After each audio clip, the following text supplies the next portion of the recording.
Assalamualaikum warahmatullahi wabarakatuh. Perkenalkan, nama saya Muhammad Iksan Tauladani dari kelas 92. Di video ini saya akan menceritakan pengalaman seorang gadis asal Pakistan yang sangat menginspirasi kehidupan saya. Isu kesetaraan pendidikan bagi pria dan wanita sudah pudar seiring berjalannya waktu. Pria dan wanita di Indonesia bisa menempuh pendidikan tanpa perbedaan, tetapi kondisi ini berbeda di negara Pakistan. Anak perempuan masih sulit, bahkan dilarang untuk menempuh pendidikan. Hal ini membuat seorang gadis remaja berusia 15 tahun memperjuangkan pendidikan bagi kaumnya. Malala Yousafzai adalah nama gadis ini. Dia hampir kehilangan nyawanya setelah ditembak oleh pria bersenjata, Taliban, setelah menulis di sebuah blog mengenai pentingnya pendidikan bagi perempuan. Malala tidak menyerah selama masa pemulihan di rumah sakit. Dia tetap aktif membaca dan berterima kasih atas perhatian warga dunia pada perjuangannya.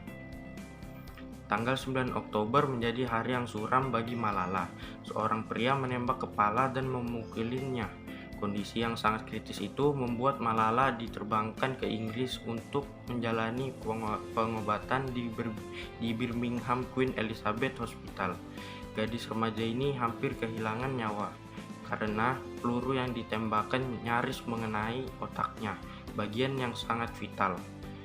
Sebelum penembakan terjadi, Malala ada di van sekolahnya di pinggir kota Mingora. Kemudian beberapa orang bersenjata menghentikan kendaraan itu. Orang-orang bersenjata itu meminta gadis lain mengidentifikasi Malala yang pada awalnya 2009 telah menulis sebuah blog tanpa nama tentang kehidupan di bawah Taliban. Blog itu juga menceritakan larangan sekolah bagi semua perempuan di daerah tersebut. Keberanian Malala menyuarakan perjuangan membuat pria bersenjata menembaknya dan memukuli dia di bagian kepala dan leher. Demikian menurut para pejabat setempat, seperti dilansir Daily Mail. Penembakan yang dialami Malala mendapat perhatian besar di seluruh dunia. Bahkan memicu kemarahan internasional. Pihak Taliban sendiri mengeluarkan pernyataan secara online bahwa jika Malala selamat dan bertahan hidup, mereka akan menyerangnya lagi. Sementara itu, ribuan orang bersimpati atas perjuangan dan keberanian Malala. Menentang peraturan di tempat tinggalnya selama dirawat, Malala banyak mendapatkan dukungan berupa surat, kartu ucapan, dan gambar, termasuk beberapa hadiah untuk menemani masa pemulihannya. Antara lain buku sekolah, CD lagu, uang saku, mainan, pakaian, perhiasan, dan sebagainya.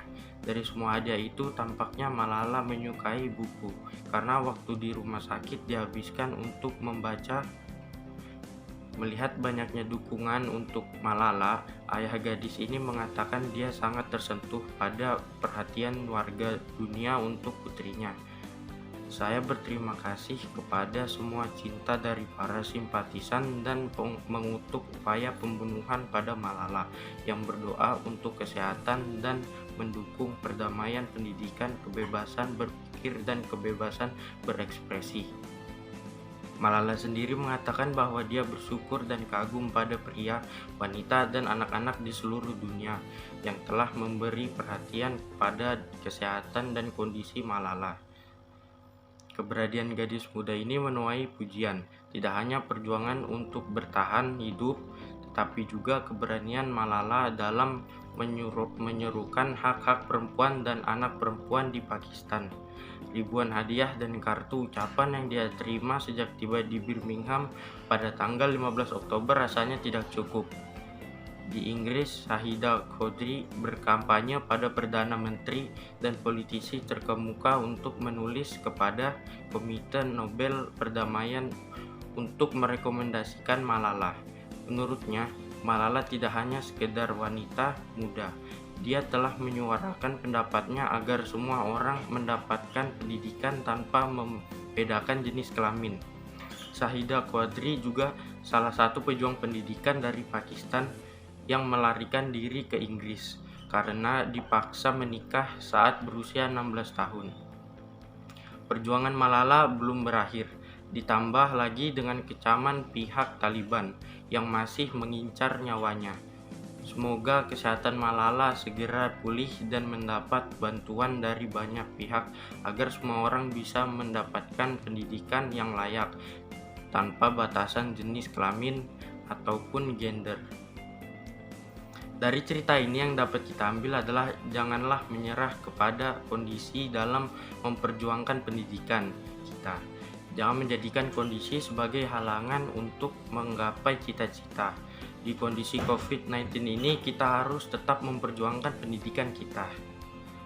Semoga cerita inspiratif yang saya sampaikan ini dapat menginspirasi bagi siapapun pendengarnya.